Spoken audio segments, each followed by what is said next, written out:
ایک خاتون نے مجھے کہا کہ میری نند نے مجھ سے پوچھا کہ آپ واقعی اتنی انوسینٹ ہیں، اتنی بھولی ہیں، آپ کو کسی کی بات کی سمجھ ہی نہیں آتی، کوئی فرد آپ کے ساتھ کیا معاملہ کیوں کر رہا ہے، یا یہ ہے کہ آپ جان بوجھ کر اس کا رسپانس نہیں کرتی. تو جو بھابھی تھی اس نے مجھے بتایا کہ میں نے اسمائل دے کے بات ختم کر دی کہ آپ جو بھی سمجھ لو.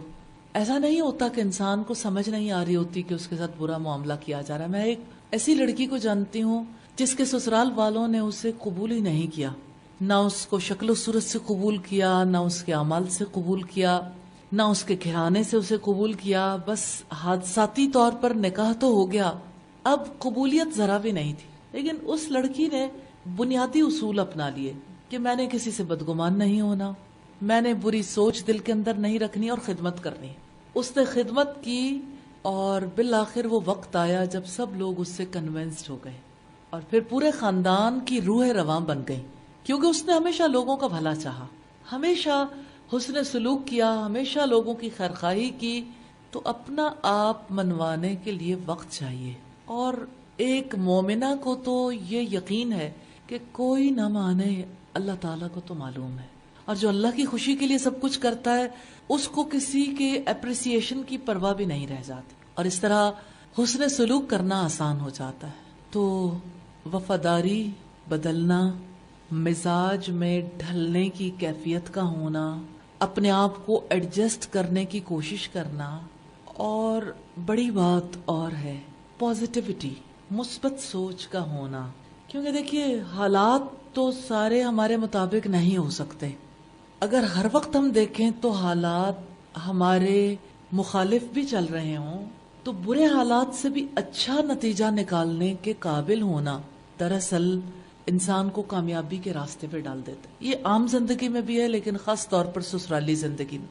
کیا ہمیں اپنے اسلاف کی زندگی سے مثالیں نہیں ملتی؟ خود محمد رسول اللہ صلی اللہ علیہ وسلم نے کتنی بڑی بات ارشاد فرمائی، وہی جو سسرالی بیماری ہے اس کو دور کرنے کے لیے، لیکن یہ زندگی کی بیماری بھی ہے. ایاکم والظن، کہ تم گمان کرنے سے بچو.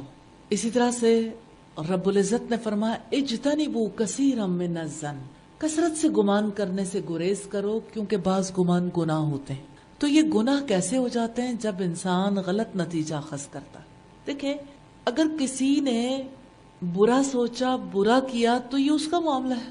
آپ ان حالات میں ایڈجسٹ ہونا چاہتے ہیں تو آپ پازیٹیولی ہی ایڈجسٹ ہو سکتے ہیں. کوئی برا گمان کر کے کبھی ایڈجسٹمنٹ کا خواب بھی نہیں دیکھا جا سکتا. امام جعفر صادق نے کہا اگر آپ کو کسی کے بارے میں بدگمانی ہو جائے تو آپ 70 بار اس کے بارے میں یہ سوچو کہ اس نے اس لحاظ سے اچھا کیا ہوگا، یہ اچھا ہوگا، اس میں یہ فائدہ ہوگا، یہ ہوگا، یہ ہوگا، یہ ہوگا. اگر 70 بار اپنے آپ کو لاجک دے لیتے ہو تو 71ویں بار کہو شاید مجھے سمجھ نہیں آئی، پھر بھی بدگمان ہونا جائز نہیں ہے. اب آپ اگر پریکٹیکل لائف میں دیکھیں تو ہمارے گھرانوں میں ایسا نہیں ہوتا. لڑکی کو یہ بات سمجھائی نہیں جاتی کہ آپ نے بدگمانی سے بچنا. کتنی سادہ سی بات ہے، ہر ماں سمجھا سکتی ہے، لیکن بدگمان مائیں جن کی زندگی کا پیٹرن ہی بدگمانی پر ہے، جو خود ساری زندگی کڑتی رہیں، جو خود بدگمانی سیکھ چکی، وہ کیسے کسی کو حسن زن کا درس دے سکتے ہیں؟ کتنی کم مائیں ہیں نا جو اپنی بیٹیوں کو اخلاقیات سکھاتی ہیں، حسن خلق سکھائیں. اب وہ مائیں نہیں رہ گئیں کیونکہ مائیں خود صاحب اخلاق نہیں ہیں، ماؤں کو خود اخلاق کی سمجھ نہیں ہے. اخلاق ہمارے یہاں مسکراہٹ تک محدود ہے کہ آپ کسی کو مسکرا کر ملتے ہو تو لوگ سمجھتے ہیں کہ اس کا اخلاق بہت اچھا ہے. اس میں کوئی شک نہیں، اسمائل کرنا بہت بڑی نیکی ہے، لیکن آپ جانتے ہو کہ نیکی کا تعلق نیت سے، نیت اس کو اچھا یا برا بناتی ہے. تو اگر کسی کے دل میں کسی کے خلاف طوفان پل رہا ہے اور وہ محض مسکرا رہا ہے، اس کے دل میں ایک بھی اچھا گمان نہیں ہے دوسرے کے بارے میں، تو اس کا مطلب یہ ہے کہ اس کی مسکراہٹ کی نیت فرق ہوگی. لیکن اس بارے میں ہمیں اپنی طرف دیکھنا چاہیے، دوسروں کی نیتوں پر شک کرنے کا ہمارا کوئی حق نہیں ہے. ہمیشہ نادان لوگ دوسروں کے بارے میں سوچتے ہیں کہ انہوں نے کیا سوچا، کیا کیا، کس لیے کیا، کیوں کیا. اور ہمیشہ دانش مند لوگ یہ سوچتے ہیں کہ کسی نے جو بھی کیا، جس نیت سے بھی کیا، اگر اس کا ظاہر درست ہے تو ٹھیک ہے، اور خاص طور پر تعلقات نبھانے کے لیے تو حسن زن لازم ہے. کسی نے برا بھی کیا، آپ اچھا گمان رکھیں گے تو آپ کے لیے آگے جانے کا چانس ہے، آپ پازیٹیوٹی کے تحت آگے جا سکتے ہو.